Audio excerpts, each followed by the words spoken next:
हरियाणा का बजट सत्र लगातार जारी है। हालांकि अभी हरियाणा सरकार ने अपना बजट जो है अगले हफ्ते पेश करना है, लेकिन कांग्रेस की तरफ से लगातार कई मुद्दों को लेकर हंगामा भी किया जा रहा है और कई मुद्दों को लेकर सरकार को घेरा भी किया है। इस समय हमारे साथ बात करने के लिए अशोक अरोड़ा सर मौजूद है। सर, आज भी आप लोगों की तरफ से वॉकआउट किया गया, हालांकि आज अभिभाषण था और सीएम की तरफ से अपना अभिभाषण का जो जवाब दिया जा रहा था, किस तरीके का इतना हंगामा हो कि आप लोग को वॉकआउट करना पड़ा? देखिए, मुख्यमंत्री जी जब जवाब देने के लिए खड़े हुए तो पहले 7 मिनट तो इधर उधर की बात करी, अभिभाषण पे आए ही नहीं।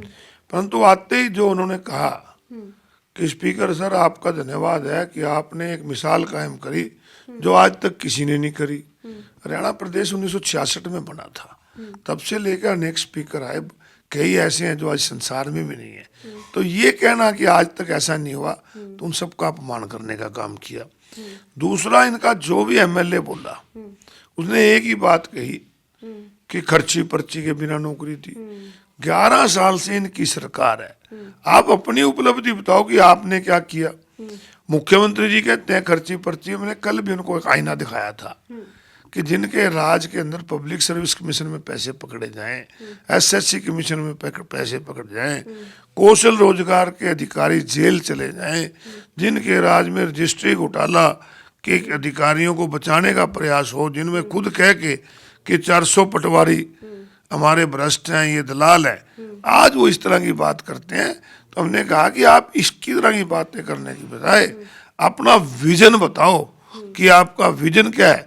तो मुख्यमंत्री का जवाब जो तो ठीक नहीं था, इसलिए कांग्रेस पार्टी ने वॉकआउट किया। सर, अगर इससे हटकर अगर बात की जाए तो जिस तरीके के अभी निकाय चुनाव के नतीजे आए हैं, उन नतीजों को आप किस तरीके से देखते हैं? क्योंकि अभी 5 ही महीने हुए थे विधानसभा चुनावों के नतीजे, उसकी जो एक हार रही, क्योंकि कहीं ना कहीं सरकार बनने के लिए दावे जो थे और ये सर्वे भी बता रहा था, और वही चीज़ें एक बार फिर से निकाय चुनावों में कुछ भी नहीं और कोई प्रचारक भी बाहर नहीं है। देखिए, वैसे तो स्थानीय निकायों का जो वोटों परसेंटेज है वो बड़ा चिंताजनक है कि 46% केवल स्थानीय निकायों के अंदर पोलिंग हुई है। जो मैंने विधानसभा में भी कहा कि हर जनप्रतिनिधि के लिए हर पार्टी वालों से सोचने का विषय है। परंतु ये ठीक है कि कांग्रेस पार्टी को इसमें हार मिली है, बीजेपी जीतती है। परंतु क्योंकि सरकार बने अभी 5 महीने हुए हैं, 5 महीने के बाद जो चुनाव होता है कि आम वोटर जो है ये सोच लेता है कि सरकार 5 साल की है, इसलिए सरकार से काम लिए जाएं।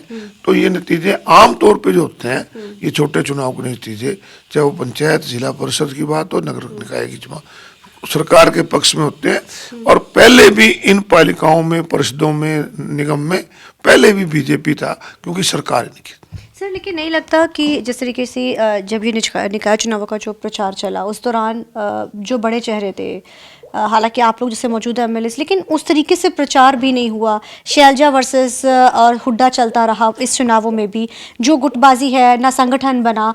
तो नहीं लगता कि ये बहुत बड़े कारण है? सत्र चल रहा है, अभी तक एलओपी का नेता नहीं चुना गया, हालांकि क्योंकि 5 महीने हो चुके हैं और इसमें कोई ज़्यादा समय नहीं, क्योंकि इसमें तो कई मीटिंगों का दौर भी हो चुका है। ये 5 महीने पहले विधानसभा चुनाव में कांग्रेस पार्टी, ये ठीक है कि सरकार बनाने में नाकाम रही, परंतु वोट ऑफ परसेंटेज के हिसाब से लगभग बराबर वोट बीजेपी के लिया और 37 एमएलए भी हमारे बने।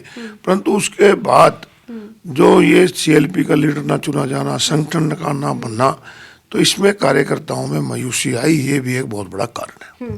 सर, आपको लगता है ये जो नतीजे आए हैं, इससे कहीं ना कहीं कांग्रेस को अब आगे बढ़कर एकजुट होने की हो पाएंगे, या वही चीज़ें चलती रहेंगी और एलओपी कब तक चल लिया जाएगा? कहा तो ये भी जा रहा था कि जो आपके प्रधान है अभी उदय भान जी, तो ये लगातार ये कहते नजर आ रहे थे कि सत्र से पहले हम कर देंगे, बजट पेश होने से पहले। तो लगता है आपको कि ये भी बहुत बड़ा कारण जो लोगों के बीच में मैसेज किया है? देखिए, जब हाईकमान के पाले में गेंद हो तो व्यक्तिगत कुछ भी नहीं कह सकते कि होगा या नहीं होगा।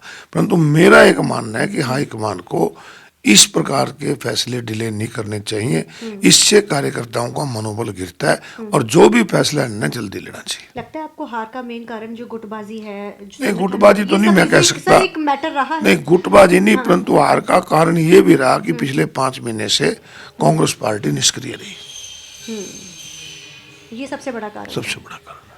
तो ये थे हमारे साथ बात करने के लिए अशोक अरोड़ा सर, जिन्होंने जानकारी दी और हार के कारणों को भी उन्होंने स्वीकारा कि जिस तरीके से पिछले 5 महीने से किसी तरीके की कोई चीज़ें नहीं कांग्रेस में हो पा रही हैं और हाईकमान ने भी कोई बड़ा फैसला नहीं, जिसके चलते जो है खामियाजा इस बार के निकाय चुनावों में कांग्रेस को एक बार फिर से देखना पड़ा। कैमरामैन अलजिंदे के साथ चंडीगढ़ से TV9 के लिए अमन